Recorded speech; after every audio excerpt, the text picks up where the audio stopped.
Hello again, everyone. Today we want to talk about a very important group of nuclei within the brain, collectively known as the basal ganglia. Now, if you look at this diagram here, you can see the structures that make up the basal ganglia. And you can see that these structures actually don't form one organ, but they're actually separated deep within the subcortex of the brain. So the basal ganglia really is a group of nuclei, but because they are linked together, they form a network of circuits. Collectively, they function as one structure, and therefore collectively we refer to them as the basal ganglia. They play a critical role in regulating movement by influencing the activity of the upper motor neuron lesions. And we are going to see that some of the nuclei within the basal ganglia are important for facilitating movement, and some of the nuclei are important for suppressing or inhibiting movement. And collectively, they create a balance that ensures that movements are smooth and well regulated. So the nuclei that are associated with the basal ganglia are the striatum, which consists of three nuclei, the caudate nucleus, the putamen, and the ventral striatum. The two that are most often referenced are the caudate and the putamen. The globus pallidus, which has two components, the external and the internal, sometimes referred to as the external and the internal. The substantia nigra, which also has two components, the pars compacta and the pars reticularis, and another small nuclei called the subthalamic nuclei. And you can see all of those nuclei represented in the diagram, and you can see some of the connections between the nuclei. Now, from a functional point of view, there's no major sensory input into the basal ganglia, and no motor tracts actually originate from the basal ganglia. But there is a loop or a feedback loop in which the basal ganglia is absolutely critical. And it's a feedback loop from the cerebral cortex through the basal ganglia, out to the thalamus, and then returning to the cerebral cortex. And this loop then means that the basal ganglia is a subcortical structure that has a major influence on the upper motor neuron lesions. So let me just repeat that, and you can see it clearly in this diagram. There's a loop that originates within the cerebral cortex, sends fibers down through the basal ganglia for processing, and then the basal ganglia outputs to the thalamus, and then sends that information back to the cortex. Now, one of the key theories that explains how the basal ganglia works is something called the brake hypothesis. And you've probably heard me mention before that generally within the brain, we try to dampen down on too much firing. And this is part of the brake hypothesis. The basal ganglia is considered to act like a brake. If you imagine a car that's on a hill and you want to produce you want to stop unwanted movement, what you do is you pull up the handbrakes or you press on the foot pedal, the brake. The basal ganglia acts like that. It's designed to stop unwanted movement. And so the basal ganglia is a brake that's always on, always firing. When you do want to produce movement, then signals are sent from the cortex to release the brake. And this releasing of the brake by excitatory signals from the cortex then starts the process of movement. We're going to see how this works in a little more detail in a few slides from now. So, what is the input to the basal ganglia? Well, we just mentioned all input to the basal ganglia come from different regions of the cortex. Right now, we're going to focus on the motor loop. And the motor loop will arise from the primary motor cortex, It will arise from the motor supplementary areas and the premotor cortex. Also with some input from the sensory association areas. And you can see that these fibers stream towards the striatum, the caudate, and the putamen. Now within the striatum, they synapse on a particular group of neurons called the medium spiny neurons.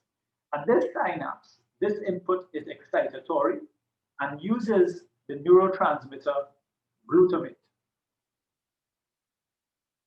So this diagram here shows you the medium spiny neurons found within the caudate and the putamen, the striatum.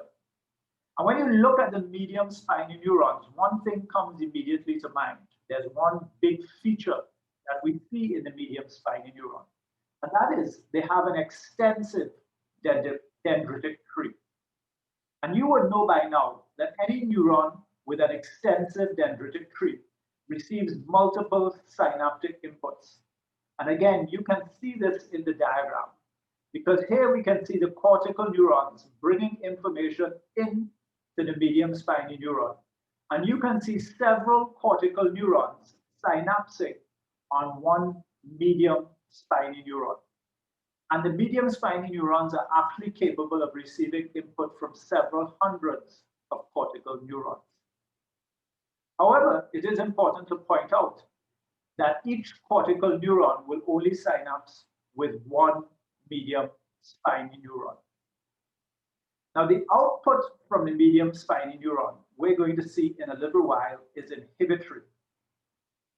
And it goes to the globus pallidus internal for the substantia nigra pars reticulata. So we can say then that the input is from the cortex onto the medium spiny neuron. And the output is from the globus pallidus, and it goes to the globus pallidus externa and the substantia nigra pars reticulata. One of the other things that I just want you to note is the medium spiny neuron also receives input from dopaminergic neurons from another part of the substantia nigra, the pars compacta. And the importance of that we'll see in a little while. So that's what I just mentioned to you here. Here you can see the output circuits. The output is via the globus pallidus interna and the pars reticulata of the substantia nigra. And these outputs inhibit other nuclei within the brainstem, and they're tonically active. What does that mean? That means these output nuclei, the globus pallidus interna and the substantia nigra pars reticulata, are constantly firing and constantly sending inhibitory signals to the thalamus. And those inhibitory signals to the thalamus dampen the signals from the thalamus to the cortex. And this is what we mean when we say the brake is constantly on. Because the globus pallidus interna and the substantia nigra pars reticulata are constantly releasing GABA onto the thalamus, which in turn inhibits the cortex. That means the brake is constantly on.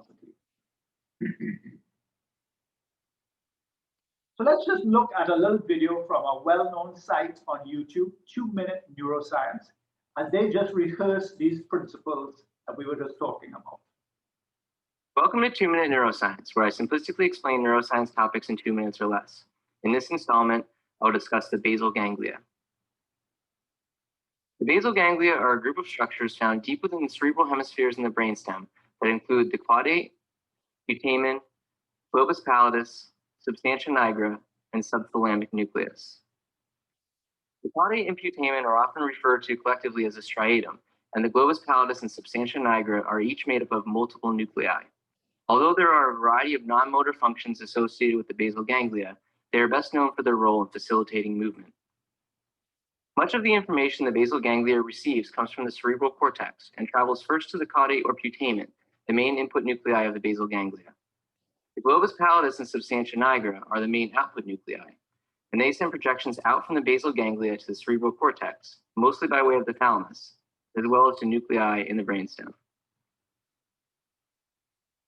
Activity in the nuclei of the basal ganglia doesn't cause movement independently, but instead the basal ganglia influence activity in other areas of the brain, like the motor cortex, to affect movement. The ways in which the basal ganglia do this are not fully understood, but one hypothesis is that there are different circuits in the basal ganglia that promote and inhibit movement respectively. According to this model, the main output of the basal ganglia is inhibitory, and neurons in the globus pallidus are constantly inhibiting the thalamus to prevent unwanted movements. When a signal to initiate movement is sent from the cortex to the basal ganglia, it follows a circuit in the basal ganglia known as the direct pathway, which leads to the silencing of neurons in the globus pallidus. This frees the thalamus from the inhibitory effects of the globus pallidus and allows movement to occur. There is also a circuit within the basal ganglia called the indirect pathway, which involves the subthalamic nucleus and leads to increased suppression of unwanted movements. It is thought that a balance between activity in these two pathways may allow for smooth movement. So that was a nice quick summary of where we've reached so far in our exploration of the basal ganglia. So you would have seen or just heard in the video that there are two particular circuits within the basal ganglia that seem to work in conjunction with one another to balance movement. One pathway is called the direct pathway. And this pathway, this circuit, is considered excitatory, meaning it facilitates movement. The second circuit is called the indirect pathway, and this is believed to be inhibitory. It suppresses movement. And it's believed that these two pathways are active at the same time, and the balance between the two pathways ensures that there's smooth and consistent movement within the body. Now, the understanding of how this works exactly is still being worked out. It's still being worked out. So this is an area undergoing a lot of research, even as we speak. So we want to start looking at what exactly is going on in this pathway. What's the physiology of this pathway? What's the neurotransmitter circuits inside of this pathway? And the key to understanding the direct pathway is to recognize that the striatum is not tonically active, but the globus pallidus and the substantia nigra, pars reticulata, are tonically active. So remember what we said, the globus pallidus interna and the substantia nigra, pars reticulata, they are the output nuclei of the basal ganglia, and they are constantly firing GABA to inhibit the thalamus. Now, this inhibition of the thalamus reduces the excitation from the thalamus to the cortex. The end result is the basal ganglia is usually acting as a brake, inhibiting the thalamus from sending excitatory signals to the cortex. What happens when we want to initiate a movement? Well, a signal is sent from the cortex to the striatum. And this is an excitatory input. Remember, we mentioned this already, using glutamate and synapsing on the medium spiny neurons within the striatum. But remember, we said that the medium spiny neurons, they release GABA onto the globus pallidus interna and the substantia nigra, pars reticulata. So I want you to follow what happens here now. The cortex excites the striatum, and the striatum releases GABA to inhibit the interna and the pars reticulata. Now, because these two structures have been inhibited, they fire less GABA. And because less GABA is acting on the thalamus now starts to fire more and excites the cortex. So the overall effect of the direct pathway is excitatory. I'm just going to go back and repeat that for you. The globus pallidus interna and the substantia nigra, pars reticulata are constantly active. They're constantly firing GABA and inhibiting the thalamus. The thalamus excites the cortex, but because it's being inhibited by the output nuclei, this generally acts as a brake. When we want to produce movement, the cortex excites the striatum. But the striatum sends inhibitory signals to the globus pallidus interna and the substantia nigra, pars reticulata, inhibiting their firing. They fire GABA, so now less GABA is released. And this frees up the thalamus from its inhibitory signaling to fire more excitation to the cortex and produce movement. This can be expressed in another way in this diagram here. In this diagram here, A represents our striatum, B, the output cells, the globus pallidus interna and the substantia nigra pars reticulata, C, the thalamus, and D, the cortex. When A is at rest, which is what is normally happening, that's the normal situation, there's no input into B. But because B is tonically active, as you can see here, B is sending inhibitory signals onto C. And therefore, it's stopping C from firing. And the end result is that B, the cortex, doesn't fire. So the striatum is not tonically active, so it has no effect on B. B is the globus pallidus interna and the substantia nigra pars reticulata. It's constantly firing, and therefore it's inhibiting C, the thalamus. Because the thalamus is inhibited, there's no excitation of the cortex. When A gets excited by the cortex, it inhibits B and stops B firing for a little while. Because B stops firing for a little while, the inhibition on C, the thalamus, is removed. So the thalamus starts to fire. And if the thalamus starts to fire, the cortex starts to fire, producing movement. Whether you prefer this flow chart or the one before doesn't really matter. Once you understand the flow of information through the direct pathway, and you can work out why it is excitable. Okay, so let's look at the indirect pathway. Now remember, we start off with the same starting point, that the globus pallidus interna and the substantia nigra pars compacta, they are inhibitory. So they're inhibiting the thalamus. The indirect pathway again starts with a signal from the cortex to the striatum, activating the striatum. But this pathway sends GABA to the globus pallidus externa, not directly to the output nuclei. And it inhibits the globus pallidus externa. But the globus pallidus externa goes to the subthalamic nucleus, and that inhibits the subthalamic nucleus. And the subthalamic nucleus excites the output nuclei. So let's trace what happens. The cortex excites the striatum, which inhibits the externa, which inhibits the GABA signal to the substantia, to the subthalamic nucleus. So this inhibition of this inhibitory signal means there's greater signaling coming to the subthalamic nucleus. So the subthalamic nucleus, which is excitatory, starts to fire. And that firing activates the output nuclei, causing them to release more GABA, causing even more inhibition of the cortex and suppressing movement. I'm going to go through that one more time. The cortex excites the striatum. The striatum inhibits the globus pallidus interna, which inhibits the subthalamic nuclei. But because that inhibition of the inhibition is taking place, this means there's less GABA coming to the subthalamic nuclei, which frees up the subthalamic nuclei to excite the output nuclei even more, causing them to send more GABA to the thalamus, causing more inhibition in the thalamus and suppressing movement to the cortex. I would suggest that if you're not following this, you simply pause the video, you take a few minutes to go through it on your own, and then you start over and listen to me explaining the pathways once again.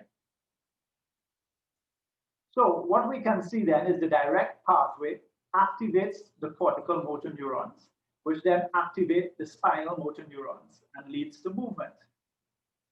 The direct pathway provides positive feedback to the motor cortices. The indirect pathway does the opposite. It inhibits cortical motor neurons which then leads to inhibition of the spinal motor neurons.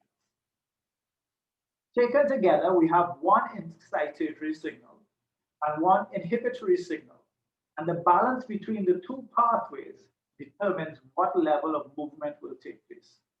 And remember, at any one point of time, some muscles will be contracting, and some muscles will be relaxing. Some parts of the body will be in motion, and some parts of the body will be being told not to move. And so there's a constant dynamic interplay between these pathways that helps to facilitate movement. So let's talk a little bit about the role of the substantia nigra pars compacta. Now, the substantia nigra pars compacta sends another pathway, and this pathway is the nigrostriatal pathway. So this pathway is running from the substantia nigra pars compacta back towards the striatum. The pathway we're looking at just now ran from the striatum to the substantia nigra pars reticulata. But this pathway is running in the opposite direction. It's called the nigrostriatal pathway, running from the pars compacta to synapse on neurons, the medium spiny neurons within the striatum. We know why we call it the substantia nigra, because it stains black, and that word substantia nigra means black substance. Now, the substantia nigra pars compacta synapses on the medium spiny neurons and releases dopamine. But what you find is that there are two types of dopamine receptors found within the striatum. One type is associated with the direct pathway, D1. The second type is associated with the indirect pathway, D2. They have slightly different effects. When dopamine is released onto the D1 receptors, it excites them. And so what it does is it stimulates the direct pathway, or excites the direct pathway, facilitating movement. When the substantia nigra synapses on the indirect pathway, it uses D2 receptors. And these D2 receptors are inhibitory. So what it does is it dampens down the indirect pathway. And by dampening down the indirect pathway, it also facilitates movement.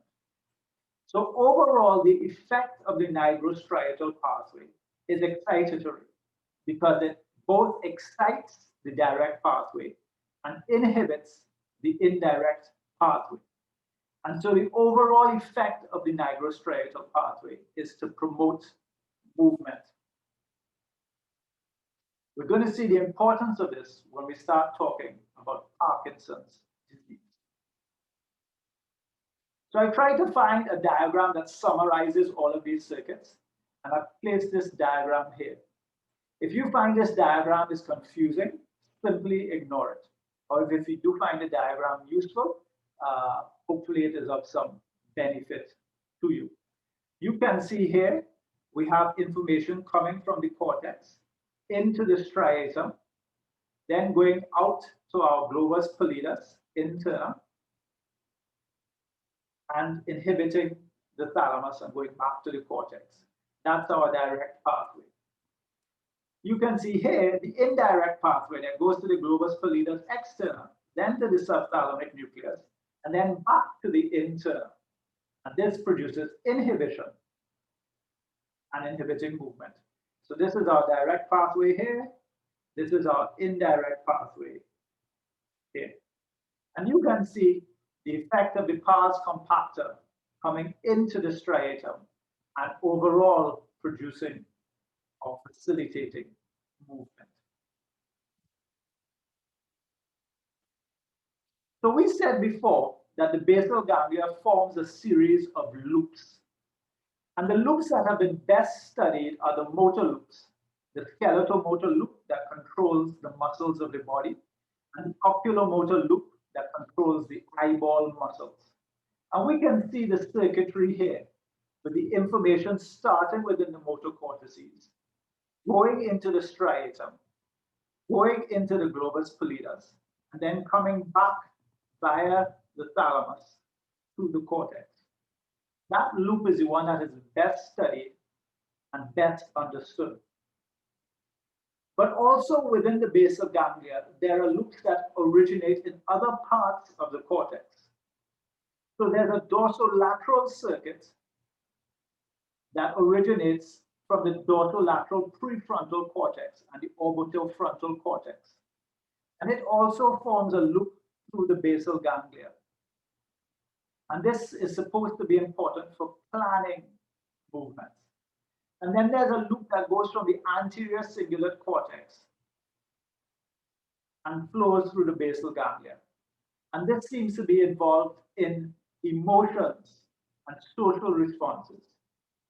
And so we now know that whereas the major functions of the basal ganglia that we understand are planning movements and modulation of spinal output, there does seem to be cognitive functions affected by the basal ganglia and also emotions. These latter two being less well understood, but becoming obvious when you see disorders of the basal ganglia. So let's look at some common disorders of the basal ganglia. And the most common disorder of the basal ganglia is a neurodegenerative condition called Parkinson's disease.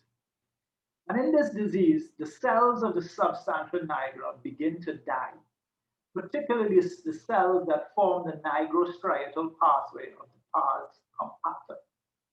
Now remember, that pathway, that nigrostriatal pathway, was excitatory and it facilitated movement. So the result of destruction of this pathway is that there's now inhibition of movement. And the fact that there's inhibition of movement is because the indirect pathway becomes overactive and the direct pathway becomes inhibited. And we have too much activity in the globus pallidus interna, too much GABA signaling to the thalamus, which leads to a decrease in the firing of the cortical motor neurons.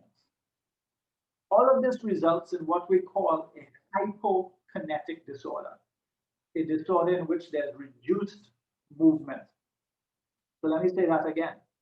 In Parkinson's disease, there's a destruction. It's a neurodegenerative disease. The exact cause of the disease is unclear, but the cells, the neurons in the nigrostriatal pathway, slowly begin to be destroyed. Because this pathway is excitatory, the effect is the indirect pathway is now overactive, and the direct pathway is now underactive. And that leads to an increase of activity in the tonic output from the globus pallidus interna. Too much GABA is now released, inhibiting the thalamus, and there's less firing of the cortical motor neurons, leading to a hypokinetic disorder. So let's look at some of the symptomatology of Parkinson's disease. This diagram shows you the typical slightly hunched posture adopted by persons who suffer with medium to late stage Parkinson's. And other characteristics we'll see: stooped posture, a shuffling gait, bradykinesia, which is reduced amplitude and velocity of movement. So for example, when they're walking, they don't swing their arms as much. Their steps are small and shuffling. They exhibit muscle rigidity. There's increased muscle tone.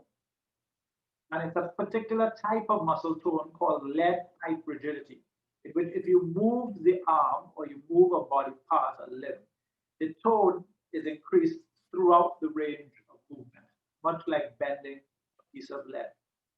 They experience akinesia, difficulty initiating movements.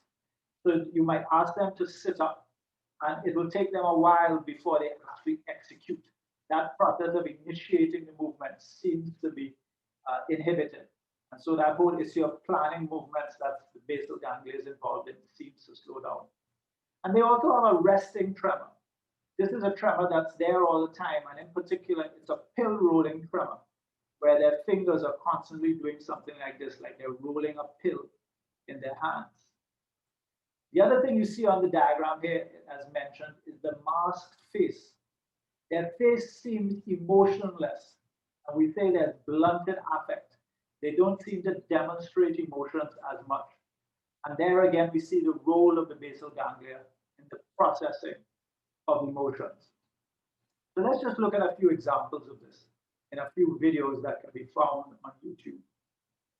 So this is first of all someone demonstrating the characteristic gait of Parkinson's disease.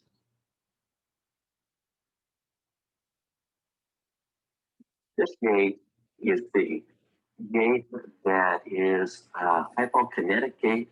The prototype is Parkinson's, a Parkinsonian type of gait in which the patient will have a posture which will be stooped over, leaning forward, and then will have difficulty as far as initiating gait.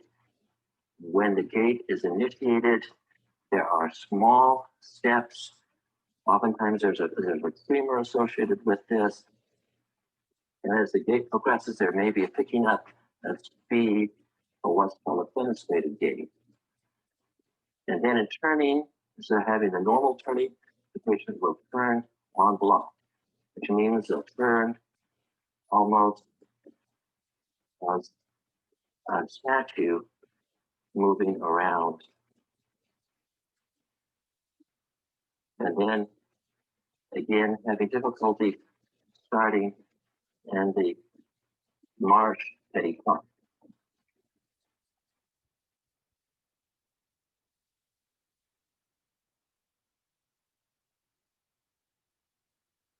So let's look at now a real patient.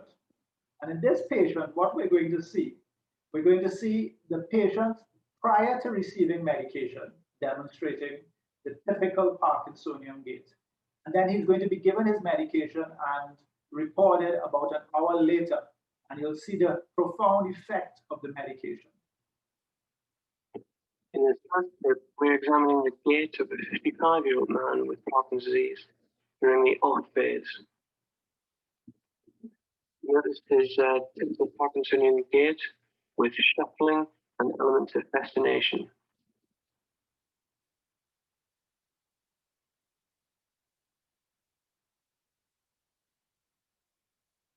In addition, notice his reduced arm swing.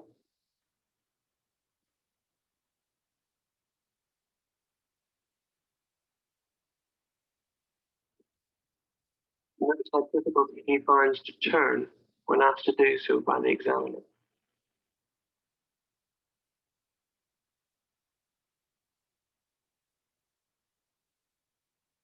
In the second clip, we're looking at the same patient about 30 minutes later after he's taken his L-DOPA medication. There is a dramatic improvement in his gait. If you look closely, it also demonstrates some mild dyskinesias of his head and neck. His head wobbles a little bit from side to side. So I think that was a pretty profound transformation after the medication. And you saw the typical features of the Parkinsonian gait in the first part of the video. This last video here just shows the pill rolling tremor that we were just talking about. It's a resting tremor. Here I'm going to show you a case of tremors. Identify this. This is actually pill rolling tremors, which are classically seen in Parkinson's. The situation and here all classical symptoms and signs of Parkinson's disease. So remember, these are movement disorders. That means that these tremors and these movements are not being controlled by the patient. They want to stop it, but they're unable to stop it. And when they want to walk in a different manner, but this is how their body is responding to them.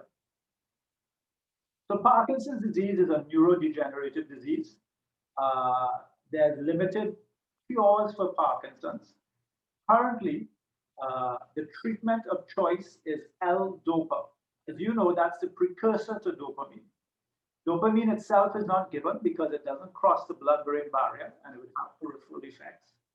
But L-DOPA is given because it can cross the blood-brain barrier. And then it goes into the brain where it's taken up by the cells in the substantia nigra, converted to dopamine, and then this improves the symptoms. L-DOPA is inhibited by is broken down by dopa decarboxylase in the periphery. to dopamine. And we want to stop that because remember we said dopamine cannot cross the blood-brain barrier. So L-DOPA is often given with a dopa decarboxylase inhibitor, collectively known as a tablet called carbidopa. So that's what's most often given to patients, something called carbidopa, combination of L-DOPA and a dopa decarboxylase inhibitor, allowing the L-DOPA to get into the brain and to be utilized by the cells of the substantia nigra.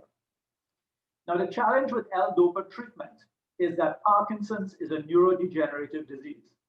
And so even though you're giving L-DOPA, whatever is causing the neurons to degenerate still goes on. And so over time, you have to give more and more L-DOPA to get the same effect. And eventually, after a period, maybe 3 to 5 years, the L-DOPA may have no effect at all. Some other more recent options for treatment that are having good success are you can have a surgery where you lesion the output of the globus pallidus interna. You cut those signals, those inhibitory signals to the thalamus. And this has shown to prove useful in certain cases. In other cases, they're using something called deep brain stimulation, where electrodes are inserted into the basal ganglia. And these electrodes can be turned on to send signals to the basal ganglia. And these have been shown to produce tremendous control of movement. And there are many videos on YouTube that demonstrate this. And then finally, people are looking at stem cell transplantations directly into the substantia nigra to lead to the regeneration of those cells.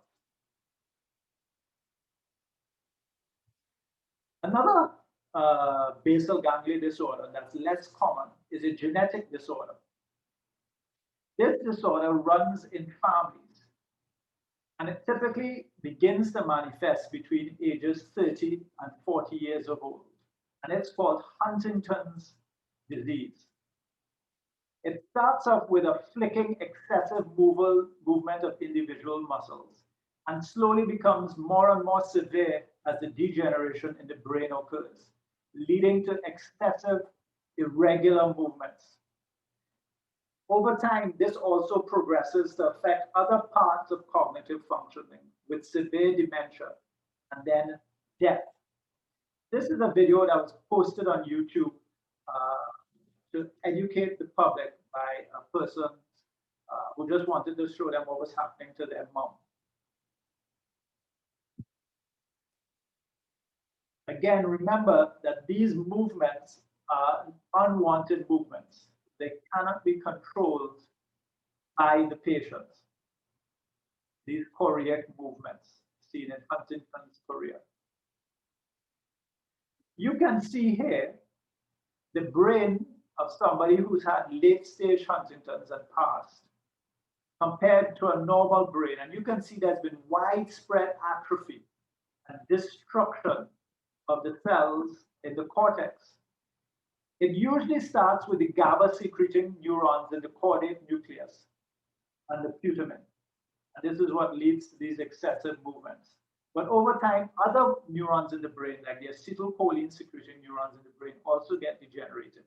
This is part of the reason why you get memory loss and dementia. From a genetic level, we now know that the problem is on chromosome 4. And there's a sequence that codes for glutamine that gets repeated too many times, CAG. And the more repeats you have, the more severe the disease. So someone who doesn't have many repeats, they might get the Huntington's disease at 65, 70. Someone who has a lot of repeats, they can get it as early as their 20s. What this gene seems to do is it affects a protein called the Huntington protein. And it's this accumulation and this abnormal Huntington protein that seems to be responsible for the cell death.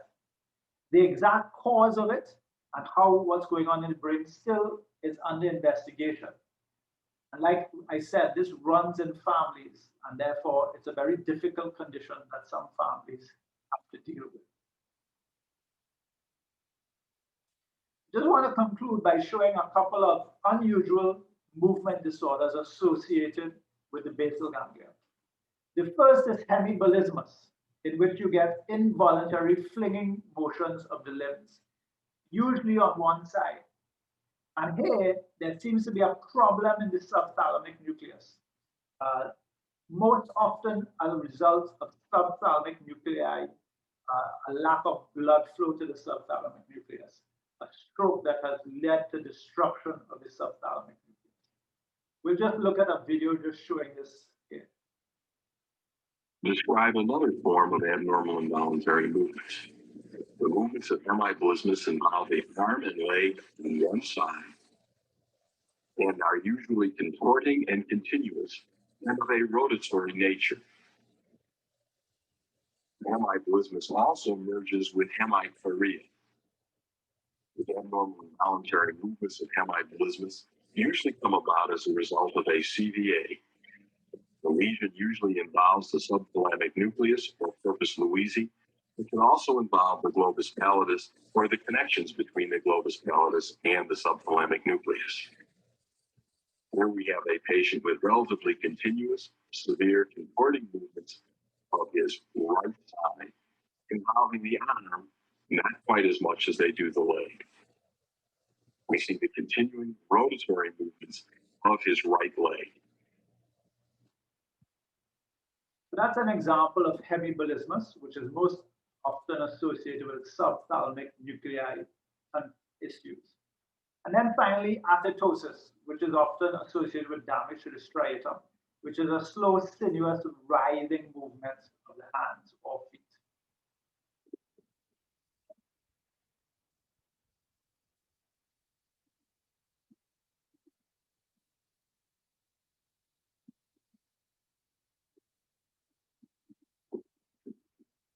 Now, so there you see that disorders of the basal ganglia, depending on which nuclei are affected, produce profound disturbances of movement. So like we said at the beginning, even though there aren't direct sensory inputs and there aren't direct motor outputs, the basal ganglia has a profound effect on movement. And there's much research going into understanding what's going on and to coming up with treatments for these conditions. Because as you can see, they can be very debilitating, very frustrating for persons who suffer with these disorders. So that's it for our review of the basal ganglia. Once again, I hope you found this useful, and feel free to like this video and to share with your colleagues.